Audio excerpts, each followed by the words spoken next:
Welcome to the Tripod, where we break down the NRL every week, every game from a punting perspective. I'm Jacob Wynn. This is the Round 4 preview, and Round 4 looks like a bit of a doozy. Compared to last week, half the games had a line of under 4 points, and on top of that, you had the two biggest underdogs of Round 3 winning outright in New Zealand and also the West Tigers.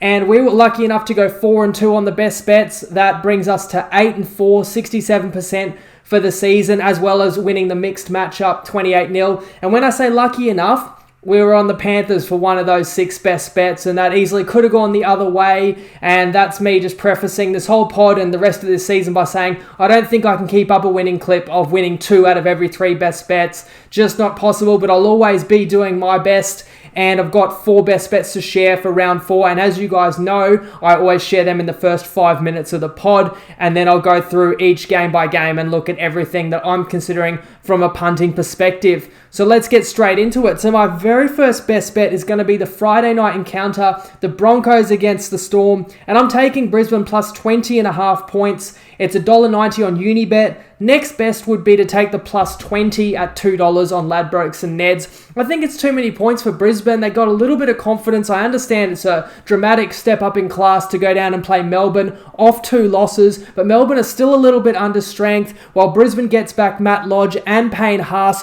I just don't think the gulf between these sides. Remember, Brisbane was catching like 8.5 against Parramatta in round 1, and they didn't have Payne Haas. It feels like too many points, so it won't be a popular pick, but I'm brave enough to take Brisbane to be somewhat competitive down in Melbourne Friday night. My next best bet, I'm taking the Canberra Raiders. They're playing the Titans in a game that has been relocated to Cogra on Saturday, and I'm laying the 3.5 points with the Raiders. Best price on that is $1.84 in the alternate handicaps on Top Sport. Now I'm showing it on the screen with the top up button. If you press that, which you get one a day, you get $1.88, but I'll grade that tip as $1.84. It's also $1.83 in Sportsbet other markets, and it's $1.82 on Bet365. So several places to get under that key number of 4.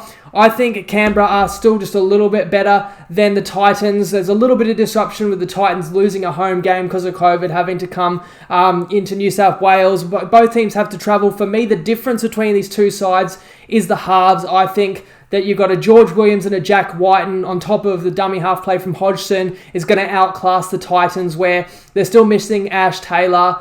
And if they do have a weakness, I don't think they've got the strongest necessarily hooker. And you've got, as I said, a backup 5'8". I think the forward battle is going to be pretty evenly matched. I think the Raiders are going to come together off a brutal loss last week, but I think they'll take a lot of heart out of how close they still came to winning under a lot of adversity. I'm willing to bet that they'll cover a small number against the Titans in what should be a good game. Then moving to Sunday, I've got a same game multi as a best bet. Really, what I just want to bet is either team 1-12 in the Knights-Dragons encounter, and that one's in Newcastle. But when I plugged it into a same game multi, I got 5 cents better odds than the actual market was on Sportsbet, and I got to gain an extra point. So you can see on the screen, if you build a same game multi, Knights plus 13.5, Dragons plus 12.5, you get $1.88, and you can fall any result. Either team can win 1-12, or the Dragons can even win by 13 points. If they change the odds of that same game multi, it's still $1.83 for the margin, either team 1-12, or it's $1.84 on Top Sport. So a few different options to jump on that bet. My reasoning is the Knights are also another team that's under strength. Bradman Best didn't play last week. He's again not going to be there. They're still missing Kalen Ponga. Look at the outside backs on the Knights. Nobody scares me on that team. I know they're going to rebound somewhat from a very disappointing defeat at home in PSC's 300th to the Tigers. So I think they'll come out to play and they'll fight hard. Even in the forwards, they've got a couple guys still to come back in this team, and Barnett carrying a calf injury as well into the game, and he's their kicker, and he's not a great kicker to begin with. Compare that to the Dragons, winners of 2 in a row, playing with confidence, and really impressed me last week. Defensively stout against Manly. Yeah, it was only Manly, but it was a desperate Manly side that had a lot more of the ball. Now the Dragons lose Ben Hunt, Clune slots in there, and I think the Dragons pack will take it personally that Frizzell left and went to play for the Knights. Sure, you can say the Knights are still the better team and they're at home, but by betting it the way I am, with the either team 1-12 or 1-13, I'm basically getting the Dragons plus 12.5 points instead of the line, which is 7.5. And the only thing I can't have is the Dragons winning by 14 or more. That would be fairly unlikely in my eyes, so I think that's a great way to get at this game on Sunday afternoon. And then Sunday evening, I am laying the minus 5.5 with the Roosters. That is $1.83 on Unibet. The next best would be to play a minus 6 at $1.90 on Ladbrokes. This line is 6.5 on other bookies, so I think it's a key number. If they win by 6 and you're not losing, and even if you lay the 5.5, you can win. With the Roosters, I think a lot of people have written them off this week. Understandably, brutal injuries and none bigger than losing Luke Keary last week for the season. And now there's people coming out saying they'll do well to make the 8. I think there's a lot of pride in this Roosters side, and I think there's still a lot of class in the back line. Now, yes, it's a new untested halves combo, and I'll talk more about the matchup when I get to that game.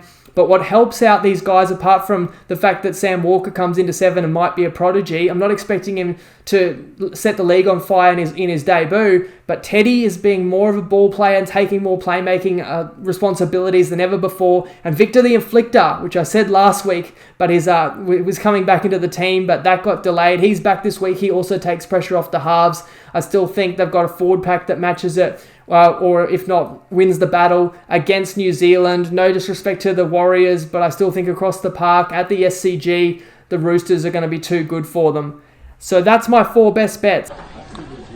Hello Tripod family, got an interesting week coming up this week with some lopsided games to start the round. There's 3 games around the 20-point mark, obviously, with Manly, Canterbury and Brisbane all very, very rough. There's been a little bit of support in a couple of those games actually. Manly's been 19.5 into 18.5 and the Broncos have been 20.5 into 19.5 with a little bit of money coming back the Storm way when it's got to that 19.5 points.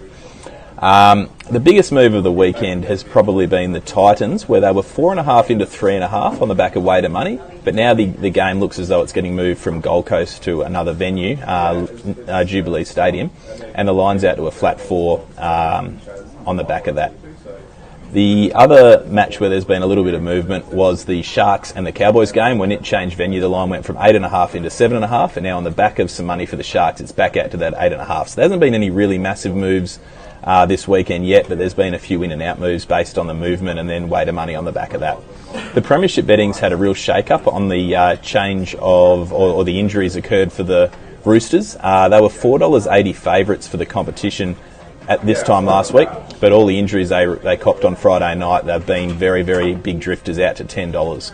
They're currently 6 line in betting. Penrith at $4.20 favourites, Souths $4.80, Melbourne $5.50, Canberra, Parramatta, $9 and $9.50 respectively. So they're just outside those top 5. If they can get a bit of momentum, Sam Walker can find his feet. We expect them to firm up a little bit if they get a few wins, but obviously it's going to be difficult for them without their key playmakers.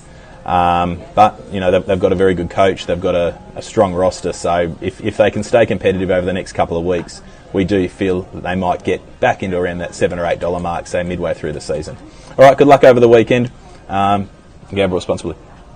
As always, I go through the games game by game, talk to you about which games I'm leaning, and also other factors I've considered what might have kept me on or off a best bet. So let's begin with the Thursday night encounter at Brookie Lottoland. It is Manly hosting the Panthers. So I think I alluded to this before. It's a crazy round. The first 3 games in round 4 have a line of nearly 20 points. So I think a couple of teams are going to get spanked this weekend, which is just going to be hard to figure out. Well, my job is to try and figure out which ones might be. And Manly could for sure. They've named an unchanged side. So even though they've not really shown a lot of promise in 3 weeks into the season, I like a coach showing faith. You know, at this point, a lot of people will question, is it blind faith? There's a potential that Tommy Turbo comes into the side next week.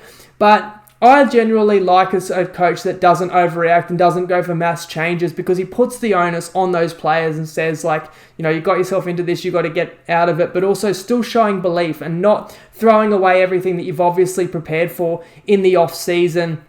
And Manly at home in this one, I'm not going to bet against them, even though they've been really bad and even though they let me down last week. They're catching a ton of points. They've lost all 3 games this year and they have not covered a spread. Their opponent, Penrith, have won all 3 games and have covered the spread all 3 weeks. Now, they come into this game, they get back Nathan Cleary. They obviously lost Dylan Edwards to a broken hand last week at half-time. The reshuffle is going to see Crichton move to fullback, which I think is going to be super exciting, and it allows Matty Burton to stay in the team, and he's going to play left centre. So that's very scary for the Seagulls. It's the reason why I won't take the plus 18.5, but if I had to lean, I would lean towards the points. But this Panthers side is just not a side I want to get out in front of. I haven't bet against them this season. It won't be this week.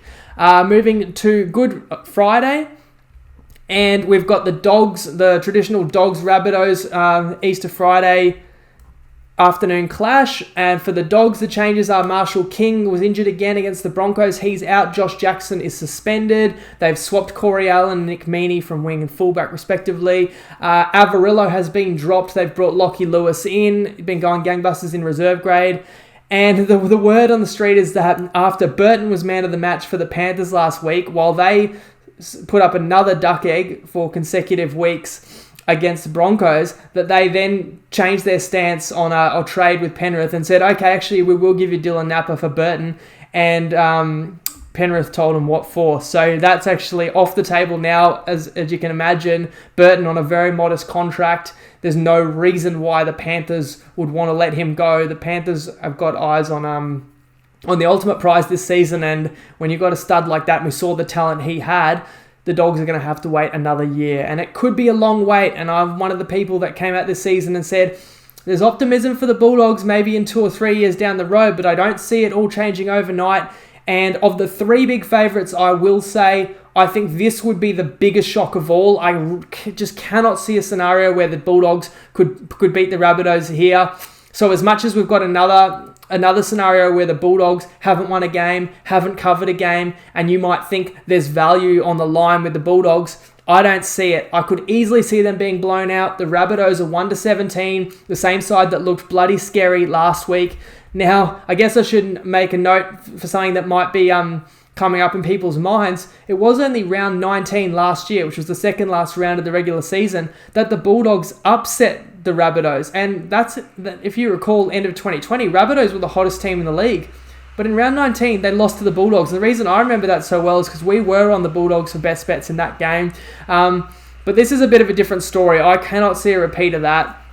So I actually, I'm going to throw you out something bonus here. I can't play a try scorer as a best bet, but I was looking around, how can I possibly get at Souths? This is just a bonus tip, take it or leave it, not a best bet.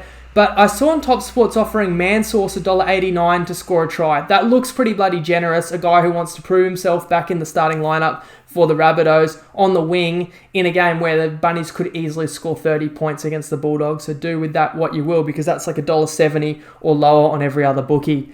We move to the Storm Broncos. As I said, my best bet is Broncos plus 20.5 on Unibet. It's at Amy Park. The COVID outbreak or mini outbreak and restrictions that have come in Brisbane and southeast Queensland obviously meant that Brisbane had to hightail it out of the state and relocate for a mini camp, I believe, in New South Wales. And it wasn't until today they didn't know whether they were going to be allowed into Victoria to play this game or if the game would be moved. But fortunately for the Storm, Brisbane's got an exemption to come in, so it's business as usual for the Storm, and the game will be Amy Park Friday night. The Storm gets back Pappenhausen from injury. With that neck injury, I question why risk him. They could probably handle this game without him, but you'd assume if he plays, he's obviously sweet to go. Eisenhuth has that injury as well. They're still missing Kaufusi, Fanuc and Harry Grant. Now, for the Broncos, they get some reinforcements. Payne Haas is back off his suspension. I think he'll be keen to prove a point. Remember, this guy on his night can match it with any prop in the world. That's a pretty big addition. And then Matt Lodge has always been one of the senior and I think underrated forwards in this Brisbane pack. He had a bit of an injury hampered last year, but even in the games where they were getting thumped, I never really thought he was one of the guys to blame. So I think he's quietly a big addition. And Asiata back off injury as well, another ball-playing forward that actually makes this Brisbane forward pack not the worst by a long shot. And that's part of my handicap, that I think they can match it with the Storm. Now, The Storm, you'd expect them to be on their game for this one. They got to open the season with 3 straight Thursday night games. I just think that's great for continuity, playing night football and getting that week-long turnaround every week. And now they get the 8 days to come in and play at home. And they're off 2 losses. So you know Melbourne Storm are going to be in a mood. And that is the danger with taking the plus points, that if Storm get their tails up, they could certainly destroy Brisbane. Like we've seen it happen that many times. But I just think there's a little bit more character in this Broncos side than there was last year under the Seabald regime, to be fair. I know that there's a concern that Brisbane could exhale after getting that win, kind of like the monkey off the back.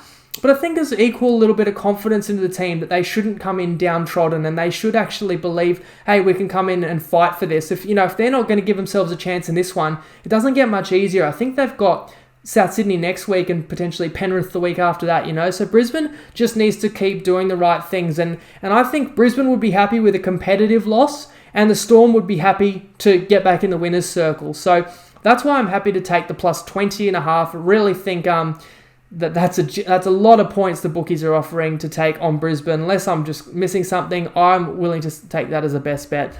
We move to Saturday. Sharkies play the Cows. This game was meant to be on the Sunshine Coast as a nominated Sharks home game. But because, again, of the COVID that mayhem that's been caused this week, it's been moved to Cogra, which is the Sharks' home was last year, and I think again this year until Shark Park gets upgraded. So it's actually probably advantage to the Sharks, even though it's disappointing that they don't get to showcase their game and for travelling fans. And it's a disadvantage to the Cowboys because at least they could have stayed in Queensland and had a shorter trip, where now they got to go down to New South Wales, obviously, to play this one. In terms of personnel, Nikora suspended. Wade Graham and Will Kennedy will have to get through concussion protocol, but they have both been named for the Sharks.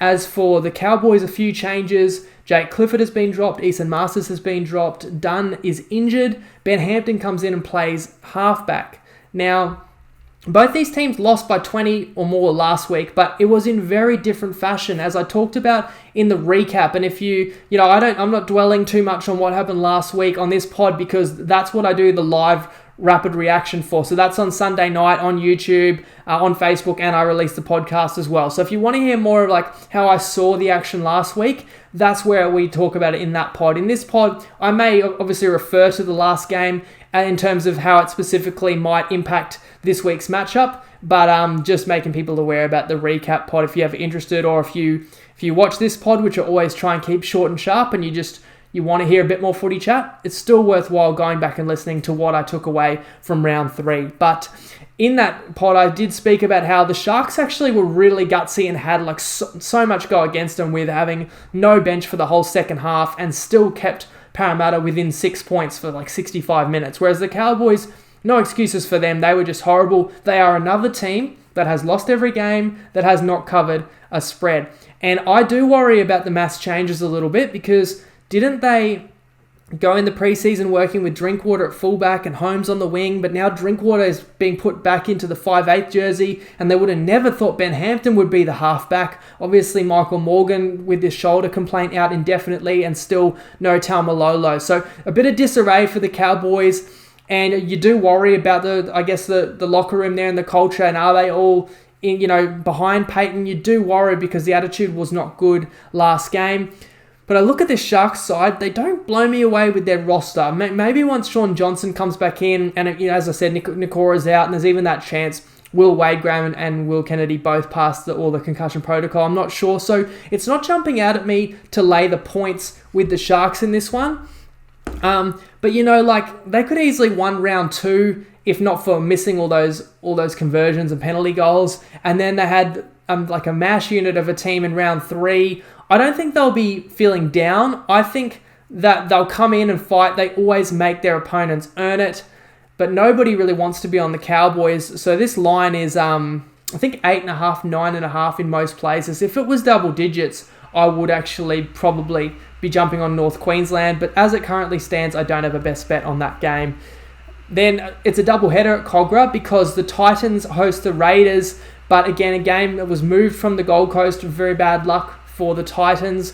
Now they're losing that home advantage. And yeah, it's not a fortress at the Gold Coast necessarily, but you're not making your opponent having to travel to Queensland anymore, and you're forced to travel as well. So advantage Raiders just in terms of those logistics. Gold Coast 1-17 from the side that demolished North Queensland in Townsville, but they do switch Tino to prop and Peachy into starting lock position, which I think is actually how they started in Townsville, but it wasn't how they were named. The Raiders get back Louis, and they get back Hudson Young, but they do lose Joe Tapine and Curtis Scott with that rib injury. Ryan James and Sebastian Chris will have to pass concussion protocol to play in this game. This looks to be a cracker of a game, and I don't like to lay the points, but as I said at the start of the pod, I am on -3.5, $1.84 on Top Sport as a best bet with the Raiders. Now, I don't want to lay the points in a game that I think will be a cracker, but I do see significant edge enough to go with Canberra in this one off the loss. They've both got great forward packs, so I'm really intrigued to just watch this matchup and watch these guys go at it in the middle of the field. Some people will look at this game and think, based on what they've seen out of the Titans the last 2 weeks, the Titans should be favourite. And, I mean, if this game was still at the Gold Coast, I think you'd have a case. But to me, I think it's an even battle in the forward pack. But as I said at the start of the pod, I do see a significant edge in the current Dally M, Jack White, and in George Williams in his second season, and Josh Hodgson at hooker, compared to the Titans, who have Tanner Boyd in there at 5'8". Fogarty, as much as everyone really rates him, and he's come out of nowhere, and it's an awesome story. I'm not blown away by him as a kind of on a superstar level, a kind of guy that can win a game for you. I think that he does well behind a forward pack when they get on top and when they roll. I don't necessarily think that the Titans are going to be able to do that to Canberra. I've talked about how Canberra has amazing depth, has so many players that I think would start for other clubs that can't always crack the 13 or even the 17 in Canberra. So I think they're just going to be a little bit too strong. But it is an interesting one. Both these teams are 2-1, and their only loss, both of them, to the Warriors. I do think the Raiders got a lot closer to the Warriors than what the Titans did. And I also think the Raiders played the Sharks and the Tigers in the previous 2 rounds. You don't think much of those sides, but they're actually tougher teams than the Broncos and the Cowboys, who are the 2 sides the Gold Coast has beaten. So I think there's just enough little edges there to make me be confident enough to jump on Canberra for a best bet -3.5. Moving to Sunday, the Knights host the Dragons.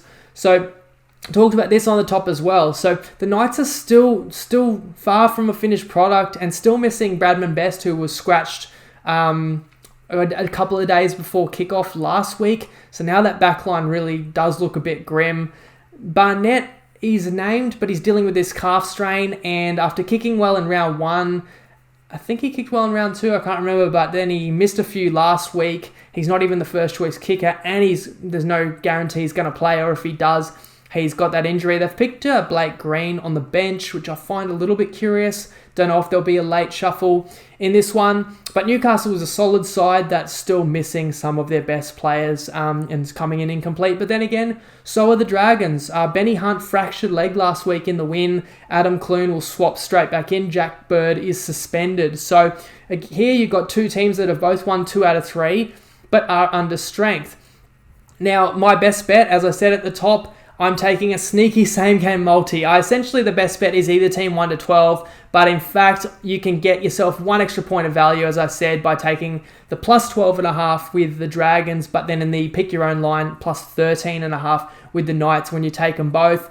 We just need this to be a close game. Now, you've got to be a little bit brave in the modern day NRL with the new rules, with the ability of teams to score tries quickly in succession. Even a tight game can blow out, but this game just screams tight to me. I respect the Dragons. I think they're playing really hard, tough footy. I think the forward pack can stand up against the Knights, and I actually think the Dragons have the better backline players, honestly, when you look at the form of guys like Lomax and even what Dufty can do. So as I said at the top, I believe that we're basically catching 12.5 with the Dragons instead of 7.5. So you talk about key numbers of 8, 10, and 12 we're picking up. And what we're risking is a blowout Dragons win, which I still think would be very unlucky. I still have a high belief in the Knights. I definitely think they're a top 8 side when it's all said and done. And I think this is about as good as it gets with the Dragons. Maybe that's disrespectful, but I think they're riding a bit of a wave of confidence right now. but they don't have that same depth, and they don't have like a lot of more players that are going to come back in and make this team better. I think they are what they are, and they've caught a couple teams napping. I don't expect they'll do that with the Knights. You'd still expect that the Knights should be just a little bit too good for them here, but I do think that they can keep this one tight. Then we've got the Sunday night game, Roosters hosting the Warriors. So Lockie Lamb out with the MCL, Keary out with the ACL, Lindsay Collins had a concussion. So the changes, Drew Hutchison comes to play 6. There's been a bit of speculation about how the Roosters would roll in this one, but Hutchison comes into 5'8", and Sam Walker to debut at 7. Now, if you don't know these players well, Hutchison has played a handful of first grade games. I think he even has played in the halves for him before, or he's also played a few off the bench. He's a big body, kind of solid guy that can also play back row. Not your necessarily like game breaker type player, but he'll do a job. And you got Walker on the other hand, highly touted former Australian schoolboy captain, halfback who from the Walker stocks of Ben, Chris, and Shane, who've all played obviously in first grade and even some representative footy there. And they say he's the next superstar, and I don't want to heap that kind of pressure on a kid, and I don't expect anybody to light up the league in their first game, but I'm certainly very excited to see how he goes. And obviously the Roosters have got faith in him because they would have had a couple of other options. There was speculation Joey Manu could move into the halves, and obviously you've still got like a Matakavalu who can't crack the back line, and Joe Suwali as well. So you've got to trust that they know what they're doing with the side that they've picked, even though you can't replace a guy like Luke Keary. But as I said as well at the top, I think your halves get a big help with Victor Radley coming in, who's one of the best ball-playing locks in the competition, and Teddy, who's coming in playing a lot more second receiver, taking pressure off the halves as well, and creating. And you just get early ball to guys like, in the centres like Josh Morris or Joey Manu, and let them create something as well and work short sides. So I still think Roosters have more than enough to win with in this one. The Warriors go without Peter Hiku, and they've also shuffled their bench and back row a little bit. First thing that comes to mind, though, in this matchup, of course, is just Teddy versus RTS, and just what a treat it's going to be to watch these two go around the SCG. As a thought exercise, you look at what Teddy did in 2018 and 2019 when he joined the Roosters. You couldn't really argue that he was the best player in the world, or you couldn't argue against that, winning the competition and what he did at rep level as well. But here's my question. If RTS had never left the Roosters, are we sure they would have been any worse off? Such is the talent of RTS, and he went and played for a team that was far more struggling than what the Roosters were. And I do think a player, in the fullback position shines a lot more in a dominant team. So we'll never know, I guess, how the Roosters could have gone if they'd always just kept RTS there. But it's worth thinking about. That just goes to show how much I think of both players, both phenomenal, and I can't wait to watch them duel at the SCG. The other part that I guess makes you a bit worried is the inexperience in the halves for the Roosters, which I touched on. Hutchison, Walker, and of course Lussick is the starting 9 because Verrills is not back in this team either, and Jake Friend is still out. But as I talk about, I think the Roosters are such a complete team that other players can chip in and help with playmaking. And I also talked in the recap pod about the fact that this line was 12.5 5 days ago. Now that's a totally different story. If you're telling me this line was 12.5, I'd be on the Warriors. At 6.5, where it is in some bookies, it feels about right. And at 5.5, it's good enough to me to make a best bet on the Roosters. I don't mind getting them off a terrible performance, understanding they let us down last week. Sometimes that's where you get a team that has a good hard look at themselves in the mirror and knows they've got to be better for themselves and also for all the pod followers. They know they let us down last week, so I think they'll fire up. And not only have I got a best bet on the Roosters, as I said, minus $5.5, $1.83 it is on Unibet, but you can also just lay the minus $6, $1.90 on Ladbrokes and Neds. This is also going to make up the second part of my mixed matchup, which this week is going to be Roosters to outscore the Knights in round 4. Now, last week we got on the board with Parramatta to outscore the Bulldogs. You know how that went, 28-0 win after last week, the week before I should say, was a 16-all tie, and that is not outscoring, and that was a tough loss at $3.50. This week is a $2.50 odds. that the Sydney Roosters will score more points than the Knights. So let's go back to the Knights game. I think that total seems a bit high. It feels similar to that Knights-Dragons game this week as I did about Knights-Tigers last week. I think the underdog has a real chance. I think it can be a tight game, and I'm not scared by any of the Knights outside backs. I don't think they're going to pile on a lot of points. And in fact, after an incredible amount of errors, I believe the Knights made like 18 errors against the Tigers. I think they'll really focus on fundamentals and their defensive identity. And then you look at the Roosters, you might say you don't want to take them to score a lot of points in a week where they've just lost Kiri, but there's still enough firepower in this team for me, and I think they could come out with a point to prove, and they always go good at the SCG. And the Warriors are, I still think, an inconsistent team when it comes to defense. You saw in week 1 holding the Titans to 6 points, but then last week they let the Raiders score 31 points before the Raiders team was utterly depleted. And in fact, if not for a superhero move by RTS at the end, Raiders would have scored 35 points. So that's why I like the value here.